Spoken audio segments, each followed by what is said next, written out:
galera, tudo certinho? Aqui quem fala é o professor Carlos Júnior e hoje a gente vai conversar um pouquinho sobre sais minerais. Sais minerais que são um dos componentes inorgânicos da célula. Outro componente você deve lembrar, se você não assistiu a aula ainda, está aqui embaixo o link, clica lá e assiste a aula sobre água, massa? Os sais eles podem ser encontrados na natureza de três formas. Aliás, no nosso corpo de três formas. Que formas são essas, Carlos? A forma imobilizada, também chamada de forma cristalina. O principal exemplo que a gente pode citar é o cálcio. Ele encontra-se na formação dos nossos ossos e nos nossos dentes. Então, na forma imobilizada, o sal ganha um caráter sólido. Outra forma de encontrarmos é a forma solubilizada ou dissolvida. Nessa forma, você dissolve um sal em água. O exemplo clássico é o NaCl, o sal de cozinha. E esse sal se dissocia, ganhando cargas. Por isso a gente passa a chamar essa forma de forma iônica. Beleza? Aí eu abri uma observaçãozinha aqui, ó, porque alguns sais podem encontrar-se combinados com outras moléculas. Um exemplo clássico é o ferro, que encontra-se combinado com a nossa hemoglobina e participa na distribuição de gases no nosso corpo. Beleza, galera? Carlos! Quais são as principais funções dos sais? Os sais podem atuar como cofatores enzimáticos. Como assim, Carlos? Muitas enzimas, para tornar-se ativas, elas precisam ligar-se a um grupo. Esse grupo pode ser um sal mineral. Esse grupo a gente chama de cofator enzimático. O que seria isso, Carlos? É um grupo que se liga à enzima, faz ela ganhar uma conformação tridimensional ativa para que ela possa atuar. Eu trouxe para vocês um exemplo aqui que é o ferro. A gente tem uma enzima chamada de catalase, que ela degrada peróxido de hidrogênio. Só que para tornar-se ativa, ela precisa ligar-se ao íon ferro. Então, isso é um exemplo de um sal atuando como cofator enzimático. Outro exemplo de função é a regulação do pH do nosso corpo.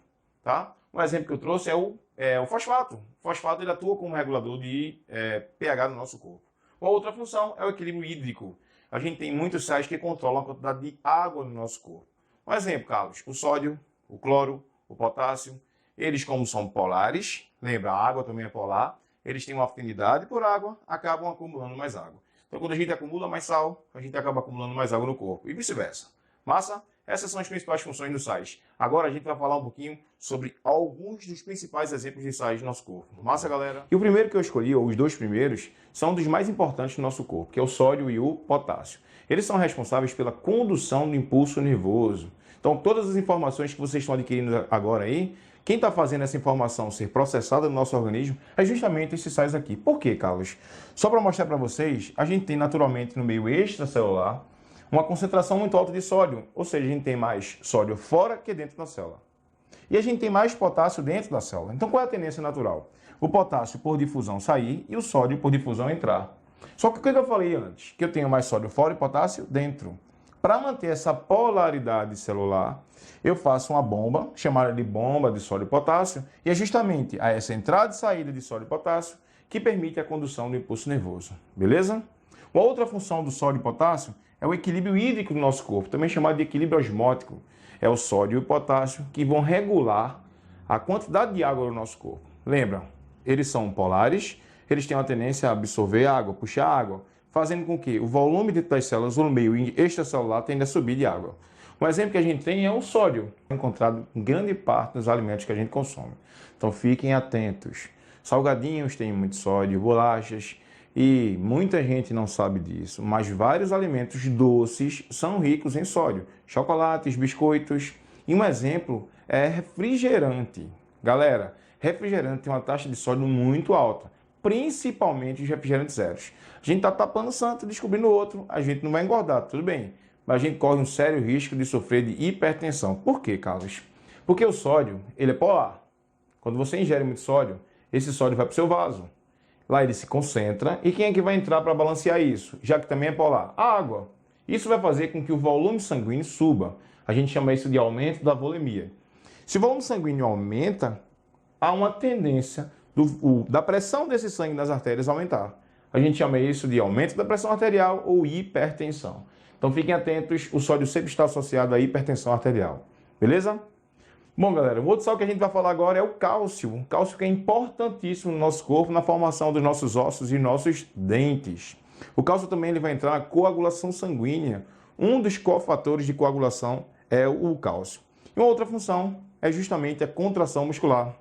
A actina só consegue deslizar, quase não sai, sobre a miosina devido à presença do sódio, do cálcio. Sódio, cálcio, sódio, cálcio. Cálcio. como cofator enzimático, tá? Então grave isso. O cálcio ele é responsável pela contração muscular, coagulação sanguínea e formação dos ossos e dentes, beleza? Bom, galera, o próximo sal que a gente vai falar é o flúor. O flúor que entra na composição dos nossos ossos e dos nossos dentes. Sobre os dentes, o flúor ele é encontrado principalmente na camada mais externa do dente, chamada de esmalte dentário. Essa camada é responsável pela proteção do nosso dente.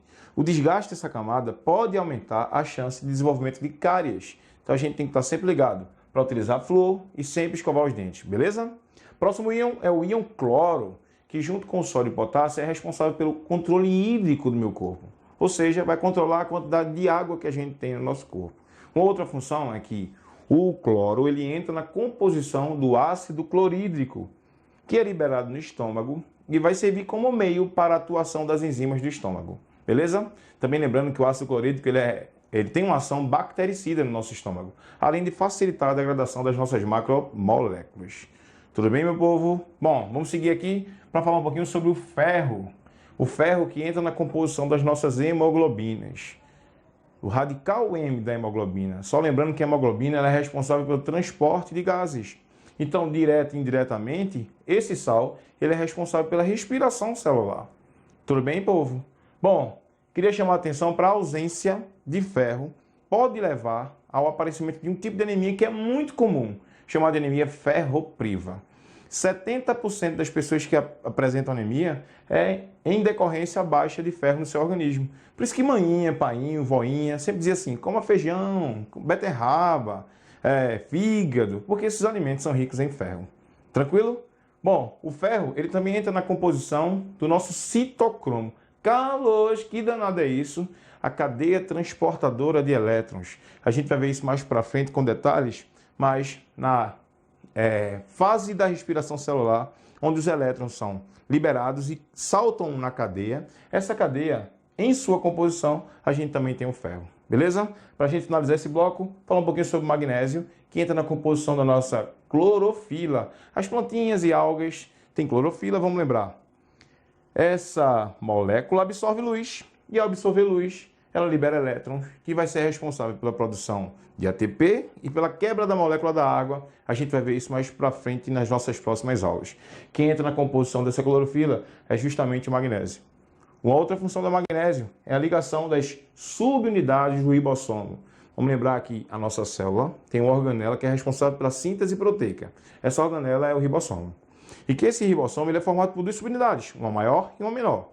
Quem faz essa união para que esse ribossomo ligue-se ao RNA mensageiro, aqui em rosa, é justamente o magnésio. Tranquilo, galera? Vamos seguir aqui? Bom, o iodo. O iodo, ele entra na composição dos hormônios tireoidianos, T3 e T4. Esses hormônios são responsáveis pelo nosso metabolismo basal.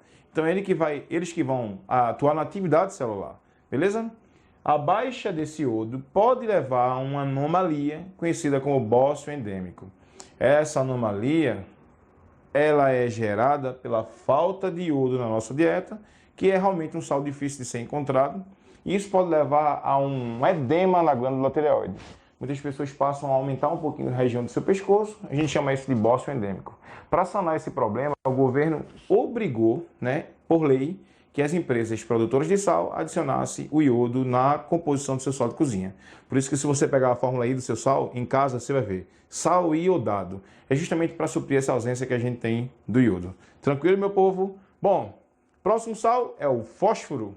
Quando a gente fala em fósforo, a gente fala em fosfato, que é a forma onde a gente encontra sal, fósforo no nosso corpo. Esse fosfato ele tem diversas funções. Dentre as principais, eles entram na composição dos nucleotídeos, que vão entrar na composição dos nossos ácidos nucleicos, DNA e RNA. Lembra, nucleotídeo, um grupo fosfato ligado a uma base nitrogenada ligado a um açúcar pentose. Uma outra função é que o fosfato entra na composição da adenosina trifosfato, o ATP, que é a nossa moeda energética. Quando a gente quebra a glicose para produzir energia, a gente vai armazenar essa energia sob a forma de ligação química, justamente no nosso ATP. Mais funções do fósforo, Carlos. Formação dos ossos e dentes. Lembra lá, magnésio entra nisso, cálcio também entra nisso, fósforo também entra nisso. Outra função do fósforo é a formação das nossas membranas celulares. As nossas membranas são formadas por um tipo de lipídio conjugado chamado de fosfolipídio. Esse lipídio, ele tem uma região apolar, que é a sua cauda, e tem uma região da cabeça, tá aqui, ó, que é uma região polar, que é justamente onde eu encontro o fosfato. Para a gente finalizar, o fosfato, ele também entra na contração muscular. Ele entra na composição da fosfocreatina, que é onde a gente utiliza, que é o que a gente utiliza para fornecer energia para essa contração. Beleza? Existem outros sais, galera, esses são os principais. A gente poderia citar o nitrogênio, que entra na composição dos aminoácidos das nossas proteínas. Podia citar o zinco, que participa da nossa imunidade. Os nossos alunos receberam uma tabela e eles podem consultar os principais sais, beleza? Se você gostou desse vídeo, curte, compartilha e nos segue nas redes sociais. Cheiro para todo mundo!